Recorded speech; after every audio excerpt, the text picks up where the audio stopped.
it's going to be quite a week. Quite a week. And it started yesterday with that event at the National Arena. And it's going to continue when the Parliament resumes tomorrow afternoon with a tabling of that highly anticipated special investigation report from the Integrity Commission, the IC. And that's where we start this morning. Because what happened at the arena yesterday, what is to happen in the Parliament tomorrow, are both connected. In short, the politics turn up. The long run-up to the election has begun. Yes? And for better or for worse, this is where we are as a country this morning. Some of us would rather not be at this place, but we are here. It's not for the faint of heart. Yes? You've got to have or summon courage and testicular fortitude to get on with the job. History has a way of placing us on its bridges to the future. And you dare not fail. You have to stay true to your values and to your conscience, your moral anchor. Unfortunately, some of us are devoid of those values and anchor. And therefore we fall apart in moments like these. First, to what is coming in the Parliament tomorrow. We told you last week that essentially it came down to 4 bank accounts in the names of the Prime Minister's parents and the former constituency office manager. And the sum in question, just under $400,000, about $385,000. And we were criticized for daring to do that reporting. Criticism is part of our vocation. It's part of the hazard of doing our job. So long as you stay true and faithful to what you know is correct, accurate, fair, and reasonable. So this morning, the morning before the report is formally tabled tomorrow in the House of Representatives, we're going to go further. And we're going to give you more details because we have been working that report. We have been trying to get our hands on it. What we can tell you, we have been able to establish that the report will say that the Integrity Commission, after 3 years probing the Prime Minister's declarations, they were unable to conclude that the Prime Minister illicitly enriched himself. Unable to come to that conclusion. And this is after significant efforts on the part of the Commission, which included the hiring at considerable expense an independent international forensic accounting examiner. You hear that? Independent international forensic accounting examiner. This is a very skilled version of an auditor with scientific skills to pick up if you are tracking or not. We can also tell you that the report submitted by the Commission is approximately 170 pages. Yes? And they touched on some other things because part of the reaction last week, then you want to tell me, say, after 3 years on holding up the Prime Minister's declarations, it come down to 385,004 accounts? Reasonable. That was our reaction as well. But, based on our further digging, we have some more to report this morning from George Davis. Sources close to the Commission say its Director of Investigations, Kevin Stevenson, says he's unable to conclude that the Prime Minister illicitly enriched himself. This because he did not have access to a schedule of the Prime Minister's personal expenses over the relevant period or additional details concerning 3 of Mr. Holness's companies. Stevenson disclosed in his report that the Commission began an investigation into the Prime Minister's affairs after its commissioners said they were concerned about Holness's statutory declarations for 2021 and whether he owned more assets than his lawful earnings would facilitate. The Director of Investigations says the commissioners indicated that they were concerned about an unexplained increase in Holness's net worth to the tune of just under $4.5 million Jamaican dollars. But the Integrity Commission's Director of Investigations says following a review, the Investigations Department had no issue with the Prime Minister's declarations for 2021.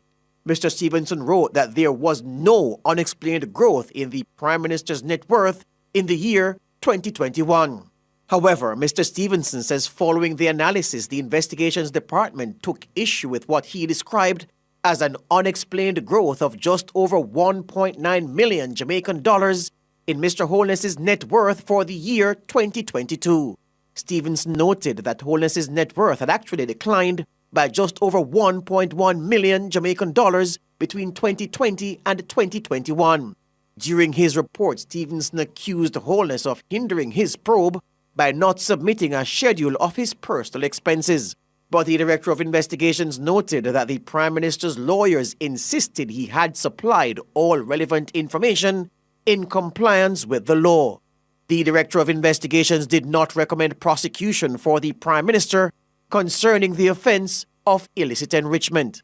Kevin Stevenson revealed that the Commission hired an independent international forensic accounting examiner who reviewed Andrew Holness's financial affairs for 6 months because of the complexities in the Prime Minister's personal business arrangements. In another area of the investigation, Mr. Stevenson also expressed concern about the Prime Minister's investment in a bond.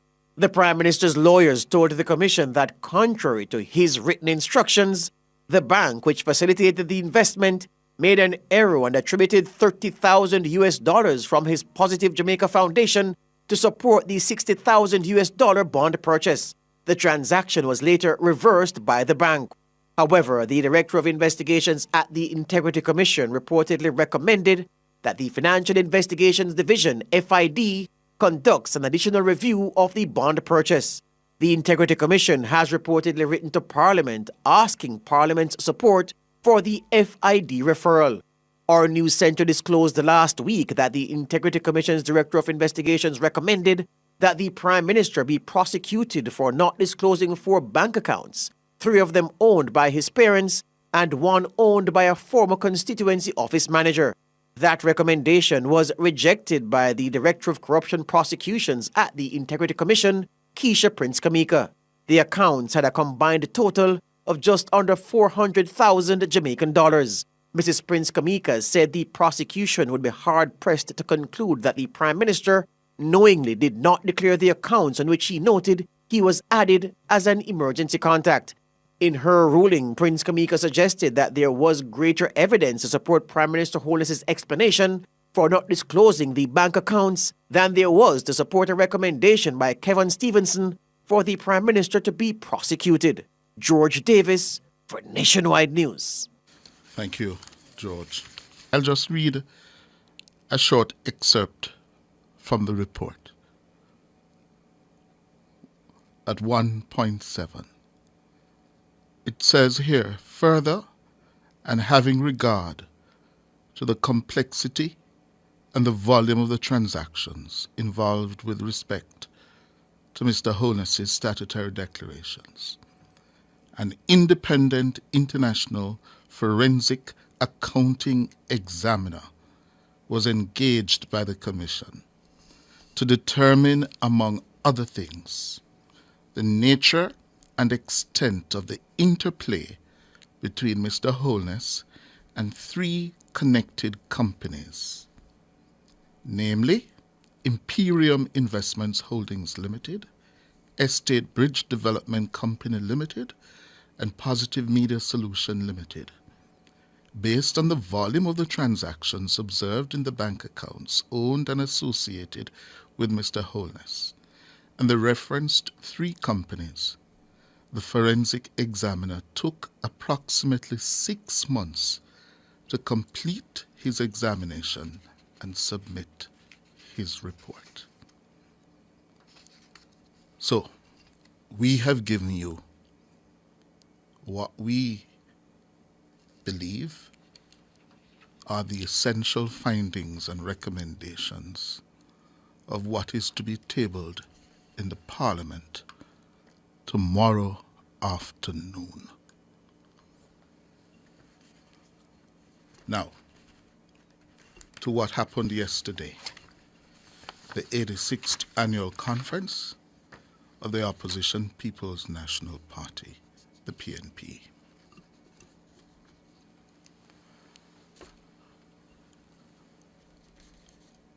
I watched it carefully, and I listened to the commentary, fielded the calls, made calls myself. And I will begin with this. We are, at best, a year out from the general elections. It is the last conference of the opposition,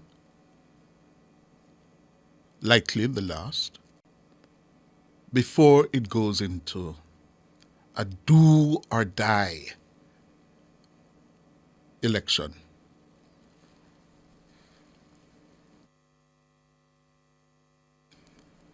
The PNP is politically desperate. It cannot fathom the thought of being in opposition for 3 consecutive terms. It cannot. It has never been in opposition for 3 consecutive terms. In the history of its 86 years, it has never been in opposition for more than 2 terms of a government, 8, 10 years. Therefore, the comrades are desperate to win. They recognize that it's all to play for. And why do I begin with that? Because one, it is shaping their political strategy and thoughts, conduct, and behavior. At a time when, frankly, in terms of its leadership, it is under inexperienced political leadership at the national level. The leadership of the People's National Party now, as it is inexperienced. Just check it. Mark Golding, a relative newbie to politics. He didn't come up through the political ranks. Yes? Look who he has as General Secretary. Relatively inexperienced as well, and young. And when you look at what they attempted to do yesterday, you saw that lack of experience, that lack of political management skills, that lack of understanding of the importance of making sure you build coalitions. The People's National Party, as Michael Manley wrote, Bertram wrote, all of them, is a coalition. It's a national coalition of interests and classes in Jamaica. But that coalition has been unraveling. And this is where I want you to listen. It's unraveling. The People's National Party came out of the bowels of the middle class of this country. The teachers, the lawyers, the doctors, yes, the professional artisans who, after 62, saw leadership, national leadership, thrusted upon them and rose to the occasion. Unlike the Labour Party, who came out of the bowels of labour, the working classes. And that is why, over the years, the leadership of the PNP was a more qualified on paper, more educated, because Norman Manley's party of 1938 at the Ward was built around a coalition of interests. And what happened yesterday, and let me be specific. Golding had a job to do. What was that job? He had to demonstrate to the people at home and some in the audience, because I saw some in the audience, that one, we're not only united, we're not only on the cusp of political power, as they say, they're leading in the polls, but we have a platform of policies, ideas, initiative on which we are going to go to the Jamaican people and ask them for their support.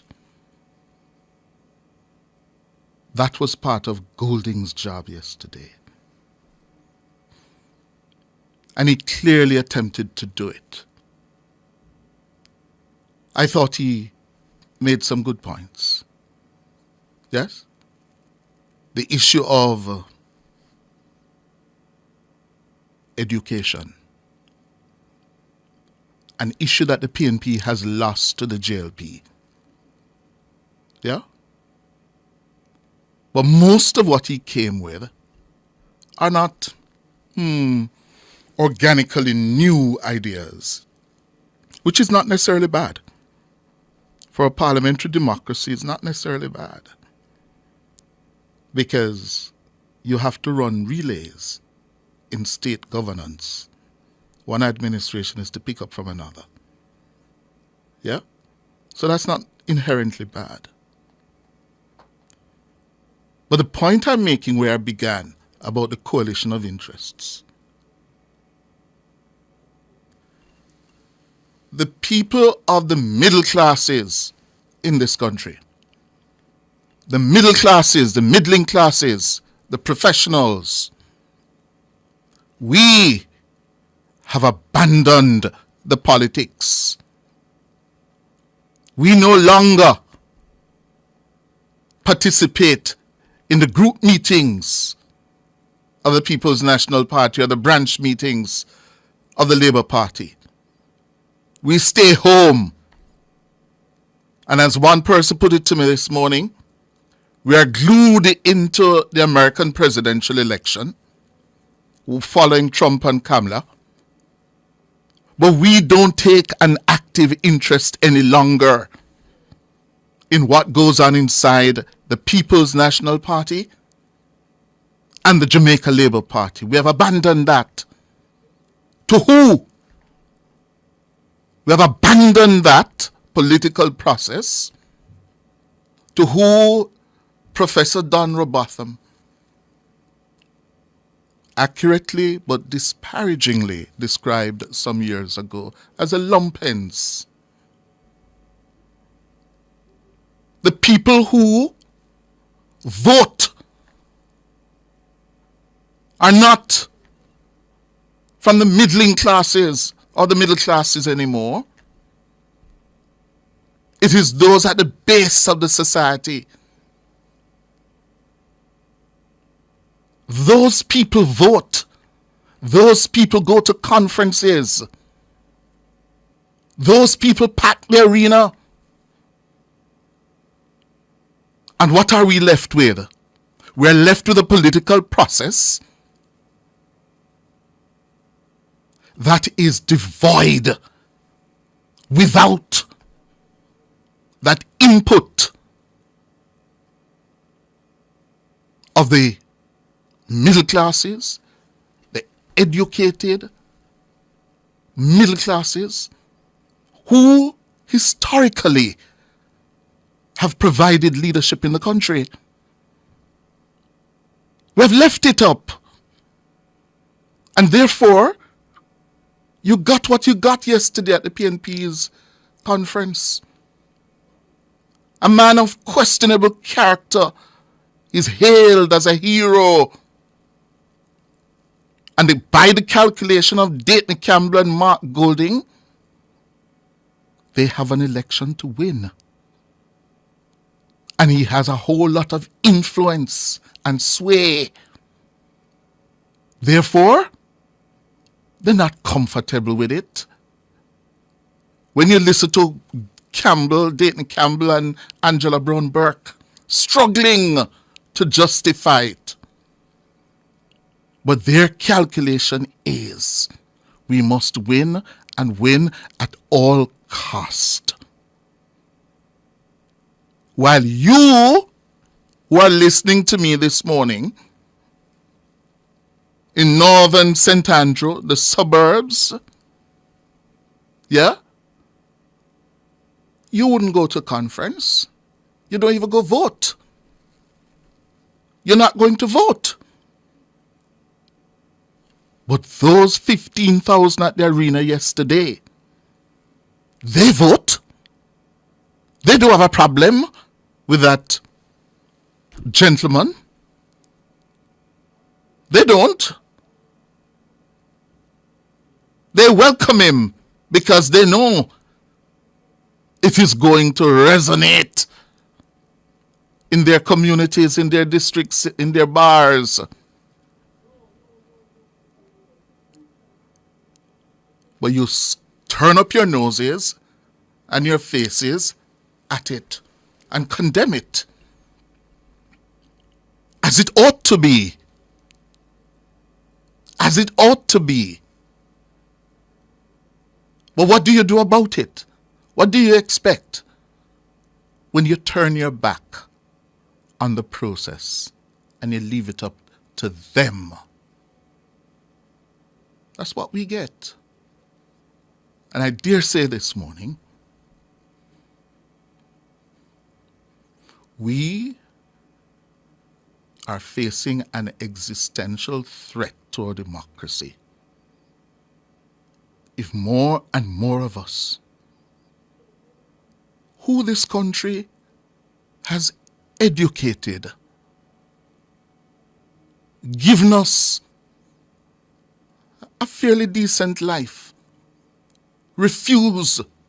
continue to refuse to participate, then we're going down that slippery slope of no return.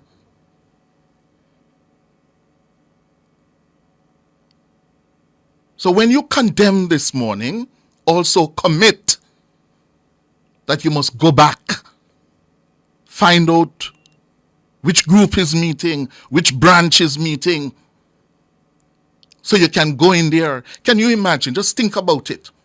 When that decision was made to have that gentleman on the stage, not in the audience, on the stage, who in the leadership of the PNP was courageous enough to stand up and say, no, not a backside? Who was courageous enough to do that?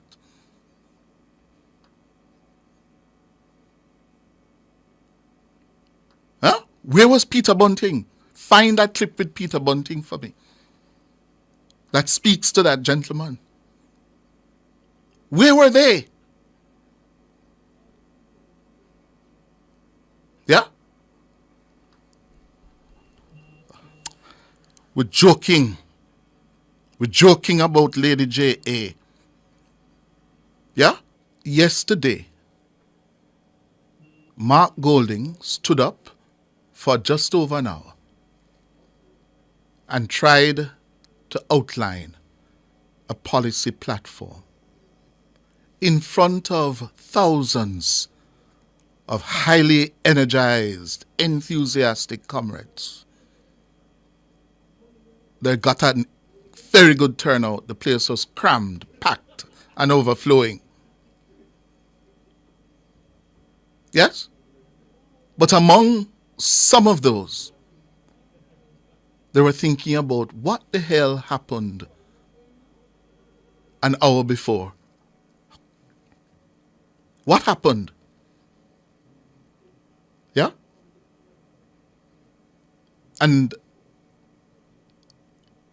we have to confront it. Because we know the dangers. We know the threats we're facing.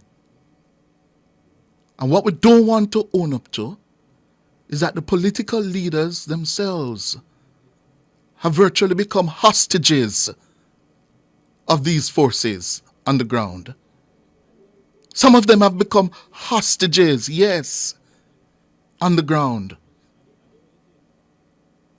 In a climate when more and more and more of the middle classes and the middling classes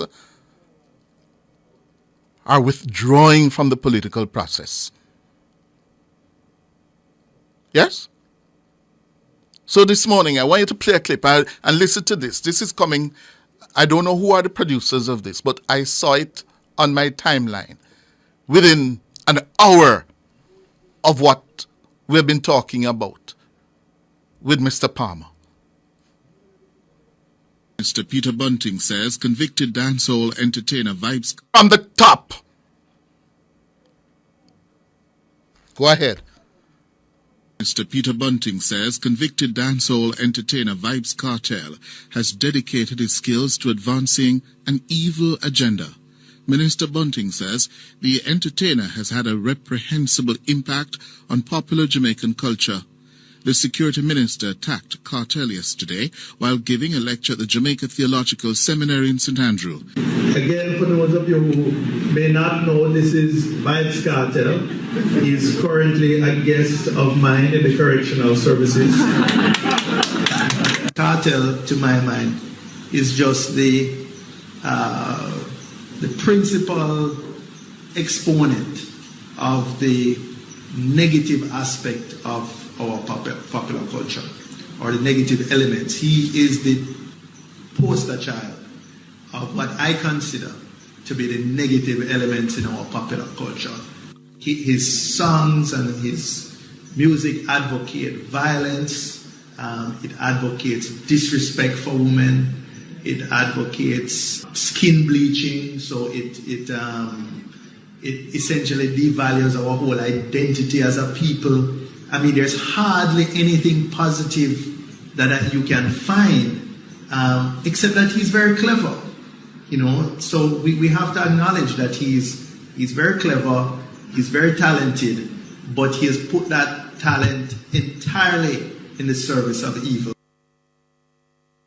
That is Peter Bunting, possibly the second most powerful man in Mark Golding's PNP. Where was he yesterday? Was he made aware that this decision would have been made? And if he did, when did he know it? And what did he do? Huh? And I repeat this morning,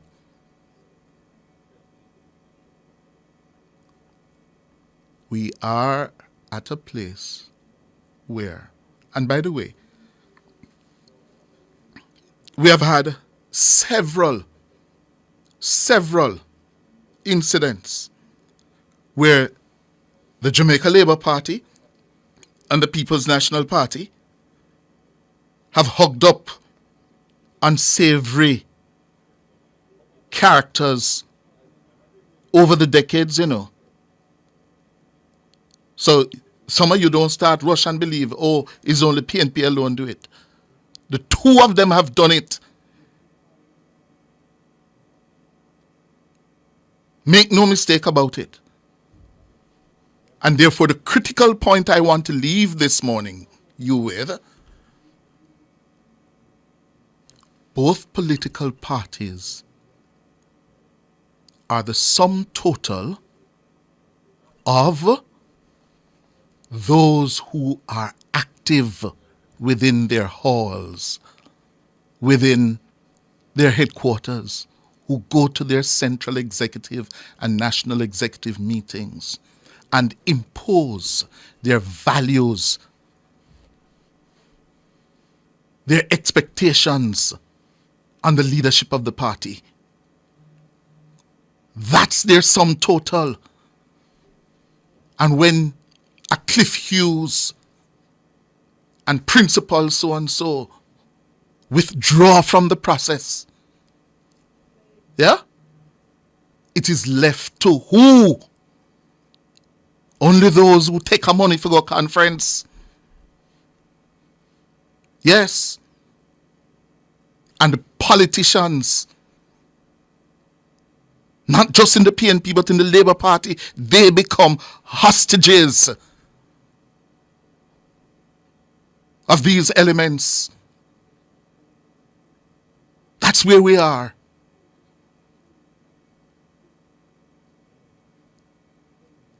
Yeah. And therefore, when you discuss and you criticize or commend, remember that. What am I doing? Yeah, in your own individual way. What are you doing in your communities to organize, to be involved, so you can influence the decision making and the thoughts and the actions of the party at the community level. Yes, that is the burden of the point I'm making this morning. We cannot abandon the political parties and leave them to the elements who don't think beyond the next meal. Yes? This country, P.J. Patterson said it, time to renew the values and attitudes, effort that failed, and we are paying dearly for not going through with it. Yeah? We look on now and say, I know nothing. Where am I going so far? I know nothing. I saw the thing set. Eh? You know, Hafi said so. It wasn't only about that appearance yesterday. Mark Golding, Marky G, attempted to spell out several policy initiatives or plans to continue and expand a number of things, programs that are currently being done. He even paused to pay credit to the Holness administration on the matter of disbanding guarantors for students' loan. Yes? And you know, part of the travesty of whoever came up with that idea to have that stage presence yesterday is guilty of political malfeasance. Your party leader is about to make his biggest speech, as Dayton Campbell says, the centerpiece of the conference. And what did you go and do? You created that, I don't know how to describe it. Yeah? And undermine, take away the attention that he should be getting this morning. People not talking about that. They weren't talking about it yesterday afternoon. They're talking about that man. Well, I'm going to tell you some of the things he spoke about yesterday that really should be the focus of the commentary and the assessment and the feedback. He began, I choose to begin with, a PNP-led government would implement a student loan forgiveness program, which will provide for teachers based on their years of service in the system so that they will stay in the system. Expanding access to tertiary education is also a critical part of the mix. I have long advocated for the removal of guarantors for student loans, a policy that this government has eventually adopted, and it was a significant step forward. And we are in full support of that, because we put the interests of Jamaican people first. But as the party of ideas and implementation, we must take this further. We believe education must not be a burden of debt, but a bridge to a better future. We will make student loans more borrower-friendly. Graduates will only begin to repay their student loans once they are employed, and their monthly payments will be capped at an affordable percentage of their monthly income. And if there are times when they are between jobs or they're out of work, payments on their student loans will be deferred and tacked onto the back end of the loan period without penalties. This will remove the fear and reluctance among young people to borrow to invest in their education, and it will free up young professionals to build their careers. He was specific, unlike several of the others when he was very general. He was very specific. Golding said a government led by him would provide incentives for early childhood institutions based on their performance. We are committed to building an education system that is inclusive, equitable, and excellent. Bold steps and real investment are needed to ensure that every child from the earliest years through to tertiary education has the opportunity to succeed. We have the plan and we are ready. Today, I reaffirm our party's commitment to excellence in education. Our approach to early childhood development will provide performance-based incentives for early childhood facilities to give them additional resources to improve standards. At the primary and secondary levels, we will implement a comprehensive program that is targeted and provides targeted support to each aspect of the curriculum. On crime, Mark Golding said the PNP will tackle the issue from the root, driven by community-centered programs. Jamaica has one of the highest murder rates in the world, and our first priority must be strengthening and enabling communities to feel safe and secure. The PNP's vision for citizen security is built on a foundation of community partnership and empowerment. We are committed to the optimal blend of effective law enforcement with community-driven solutions to create a safer Jamaica.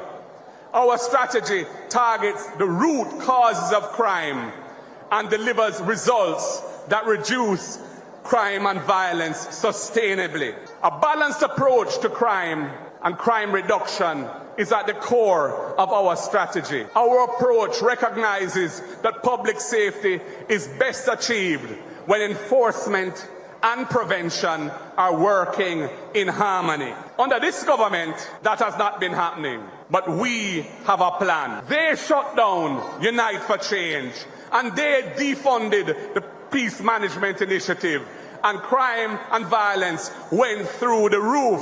We will not neglect the need for community engagement. We will not outsource it to the private sector. We will partner with the private sector, with the churches, with civil society, and roll out a national program of effective, holistic, and sustainable community engagement. And we will not ignore the reality that our prison system needs an overhaul so it rehabilitates inmates rather than producing more hardened criminals. Our portfolio teams for citizen security, education, social transformation, culture, and sports have been taking a joined-up approach, working together. We will invest heavily to increase the number of social workers in our communities, tasked with addressing core social programs and problems like school absenteeism, teenage parenting, and student hunger. We will provide at-risk youth with viable alternatives to criminal activity, investing in remedial education, job training, and youth development programs. The next PNP government will revisit and revamp the Social Development Commission. It was originated by the Right Excellent Norman Manley, and once again it will become a catalyst for sustainable community development. Mark Golding. He said a PNP-led government will invest in regularizing electricity usage in communities where throw-ups are the norm. Throw-ups, how they steal the light. He says he's committing the state under his leadership will underwrite most of the cost of rewiring, inspection, and certification. Energy is fundamental to the economic development of our country. Remember this government's promises in 2016 about big power plants and big energy companies to lower light bills in Jamaica. Well, they are nowhere to be seen. this JLP government has failed to bring on board any new renewable capacity to the grid. And we are tired of those promises from the government year after year. We will get it done. We have done it before and we will do it again. The price of electricity is too high in Jamaica and the PNP will get it down. We will invest in regularizing electricity supply in communities where true-ups are the norm. And the state has to underwrite most of the cost of rewiring, inspection and certification and provide solar capacity pooled into community microgrids to reduce household electricity bills among newly regularized customers. Everyone must lawful. The current JPSCO license is coming to an end. So we have the opportunity, indeed the duty, to ensure a more responsive and forward-looking approach to customers' needs and the resilience of our country's transmission and distribution systems to be taken. Energy is critical to the economy.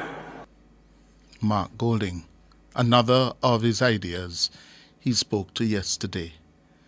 Another one he calls the Portia Initiative. Yes?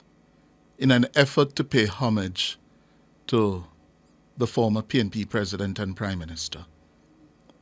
He calls it the program that will focus on infrastructure development and poverty alleviation, in line with the vision and mission of Mrs. Simpson Miller. But as I listened to him yesterday, on this one has been pretty much been operating in stops and starts under different names, you know.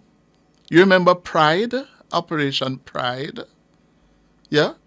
I think there was also the Jeep. Yeah? Yeah. So this one is not original at all, but let's listen to him. Land and housing are fundamental development priorities. In celebration of our first female Prime Minister, we will bring forth the Portia Initiative, the program for orderly renewal and transformation of infrastructure in all areas, the Portia Initiative. This program will drive policies that Sister P stood for, improving infrastructure in old housing schemes, tearing down zinc fences in communities and replacing them with proper concrete walls, completing the infrastructure. Mark Golding, yesterday, the Portia Initiative sounds like a rehash under a new name of Pride and Jeep of the past. Before I go, I'm going to share with you what I got on my WhatsApp from a member of Parliament in reaction to the point I made earlier, that so many of us, the middle classes, the middling classes, intelligentsia, academia, we have abandoned the political process. Yes? And we have left it to, I hate to use Robotom's word, the lumpens. And what that does is to demean the quality of the politics. It demeans it. So politics is not about anymore well-being that will result in the long-term development of your human resource and your country. It is about who can get what, when, and where now. Yeah? And this member of Parliament wrote to me and said, quote, they sit at home and allow this debase, D-E-B-A-S-E, debase, to choose who leads them, to choose who frames the policy that directly impacts them. Crazy. That is why we have it so hard. We have to face the stick up for the vote because those who know better sit it out. Yeah. And it manifests itself in so many different ways, including what took place yesterday at the PNP National Conference. You heard the arena erupt in deafening applause. Huh? Because the quality of the politics is so corroded. That's it from me this morning.